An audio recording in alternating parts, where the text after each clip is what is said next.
Selamat malam. Perkenalkan, nama saya Teguh Saputra. Di sini saya akan mempresentasikan tugas besar kedua kelas Bahasa Indonesia dengan judul Bahasa Indonesia dalam Pembangunan Bangsa. Langsung saja ke materinya. Dengan latar belakang yang pertama, bahasa mempunyai fungsi-fungsi tertentu yang digunakan berdasarkan kebutuhan seseorang. Jadi, oleh karena itu, menggunakan bahasa, seseorang itu dapat mengekspresikan dirinya sebagai fungsi bahasa yang sangat beragam. Bahasa digunakan sebagai alat untuk berkomunikasi. Selain itu, bahasa digunakan sebagai alat untuk mengadakan integrasi dan beradaptasi sosial dalam lingkungan atau situasi. Bahasa adalah alat komunikasi bagi manusia, baik secara lisan maupun tertulis. Yang kedua, bahasa memainkan peran yang sangat penting dalam kehidupan berbangsa dan bernegara.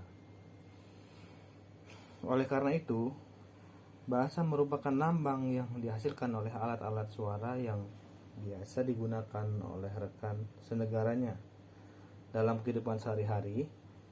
Bahasa lisan dan bahasa tulisan serta bahasa tubuh digunakan hampir di semua kegiatan masyarakat.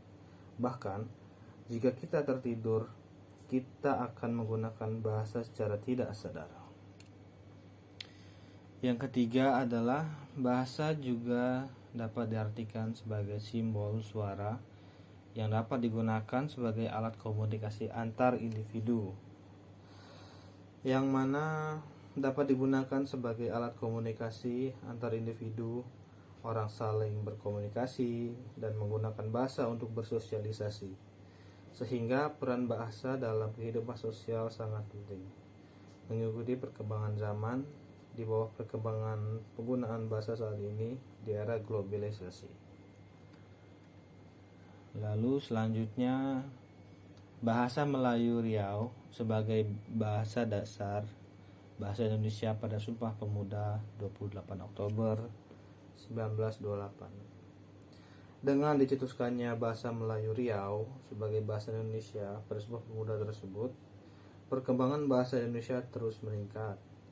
Bahasa Indonesia semakin berkembang dan beradaptasi. Tapi di sisi lain, bahasa daerah pun tetap memiliki peran dan jabatan yang penting dalam kehidupan sehari-hari. Bahasa daerah tetap dijaga esensinya di balik arus permasalahan kebahasaan yang terjadi di Indonesia. Selanjutnya, perkembangan bahasa yang digunakan di negeri ini berkembang dari zaman ke zaman. Mulai dari ejaan tempo dulu hingga ejaan yang disebut ejaan tempo dulu hingga ejaan yang disempurnakan. Salah satu contoh adalah penggunaan dua huruf vokal yang digabungkan OE menjadi satu huruf vokal utuh dengan dibaca U, seperti dalam penggunaan kata tempo dulu menjadi tempo dulu. Lalu kemudian bahasa Indonesia dalam pembangunan bangsa.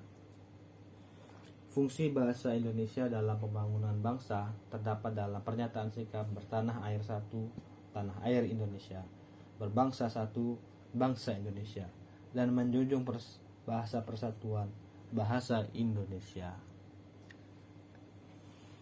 Lalu selanjutnya kita masuk ke dalam pembahasan di mana bahasa Indonesia sebagai bahasa resmi dan peran Persatuan Negara Kesatuan Republik Indonesia. Selama ini bahasa Indonesia sebagai bahasa resmi itu belum tergoyahkan. Hal ini dapat kita lihat dalam penggunaan bahasa Indonesia untuk kegiatan resmi dan kenegaraan, seperti penggunaan bahasa Indonesia dalam undang-undang, peraturan perundang-undangan, pidato kebangsaan, pertemuan dinas, bahasa pendidikan, naskah dan dokumen, serta surat dinas, dan masih banyak lagi.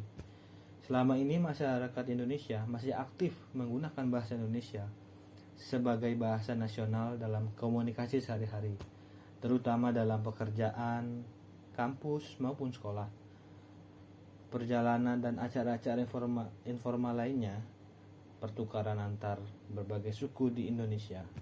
Mereka tetap menggunakan bahasa Indonesia sebagai pilihan yang tepat untuk berkomunikasi antar etnis dan untuk memfasilitasi ekspresi niat dan keinginan mereka.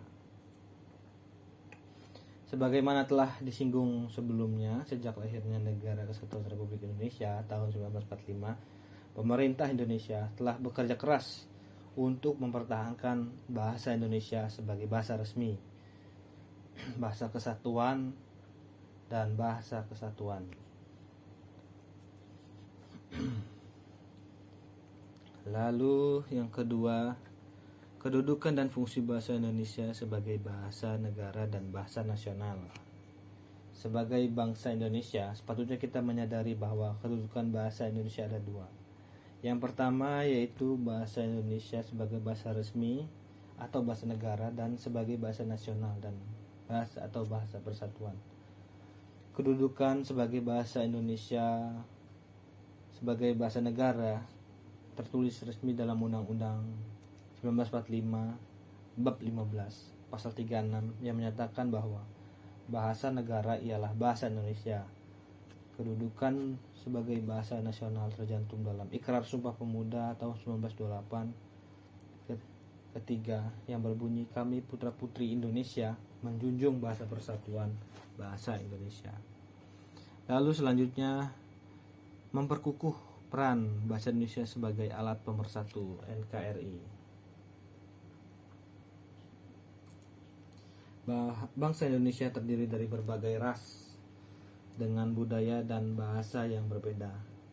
Alat terpadu yaitu alat bahasa Indonesia dapat digunakan untuk mengatasi perbedaan ini. Orang Indonesia dianggap oleh semua orang Indonesia sebagai bahasa ibu mereka, sehingga mereka percaya bahwa memiliki kepentingan dan tujuan untuk menyelesaikan perbedaan dan konflik, termasuk Indonesia. Setiap negara atau daerah yang terdiri dari banyak ras pasti mengalami kesulitan komunikasi. Maka diperlukan suatu bahasa yang digunakan untuk berkomunikasi antar suku yang berbeda, yaitu bahasa Indonesia. Dengan menggunakan bahasa Indonesia, mereka bisa membangun hubungan antar suku.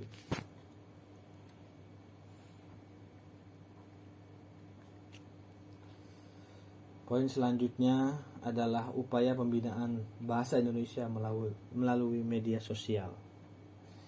Media massa, media cetak maupun media elektronik setiap hari dikunjungi oleh masyarakat Indonesia. Secara umum, setiap jenis media massa menggunakan fasilitas berbahasa Indonesia. Oleh karena itu, media massa memiliki peran strategis yang sangat penting dalam perkembangan bahasa Indonesia. Selanjutnya, upaya pembinaan bahasa Indonesia melalui jalur kepemimpinan. Untuk menumbuhkan sikap positif terhadap masyarakat Indonesia, jalur lain yang telah ditempuh adalah jalur kepemimpinan. Pemimpin di sini adalah pemimpin resmi yang disebut pejabat, dan pemimpin informal disebut pemimpin komunitas dalam masyarakat. Pejabat adalah orang yang menjabat, baik itu jabatan sipil maupun militer. Tokoh masyarakat adalah orang yang dihormati oleh masyarakat karena kewenangannya. Lalu masuk ke kesimpulan, di mana peran bahasa Indonesia sebagai bahasa nasional dan bahasa negara kesatuan. Sampai saat ini bahasa Indonesia masih digunakan secara aktif dalam interaksi sehari-hari oleh bangsa Indonesia.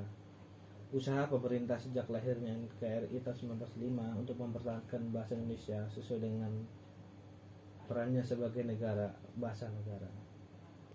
Sampai saat ini, bahasa Indonesia hingga kini masih menjadi perisai pemersatu bangsa. Penggunaan bahasa Indonesia sebagai alat pemersatu negara belum pernah menjadi sumber permasalahan oleh bangsa Indonesia. Bahasa Indonesia tetap dapat menempatkan dirinya sebagai sarana komunikasi yang efektif, berdampingan dan bersama-sama dengan bahasa-bahasa daerah yang ada di Indonesia. Bahasa Indonesia hingga kini menjadi bahasa perisai pemersatu bangsa. Sampai saat ini, bahasa Indonesia belum pernah dijadikan sumber permasalahan oleh masyarakat pemakainya yang berasal dari beragam suku dan beragam daerah. Hal ini dapat terjadi karena bahasa Indonesia dapat menempatkan dirinya sebagai sarana komunikasi yang efektif. Lalu masuk ke dalam saran, bahasa Indonesia digunakan sebagai sarana dalam kegiatan manusia seperti bidang kebudayaan, ilmu dan teknologi. Kebudayaan, ilmu dan teknologi berkembang sejalan dengan perkembangan zaman. Perkembangan kebudayaannya, ilmu dan teknologi itu membuat bahasa juga ikut berkembang. Oleh karena itu, perlu diadakan upaya pembinaan dan pengembangan bahasa yang berkesinambungan.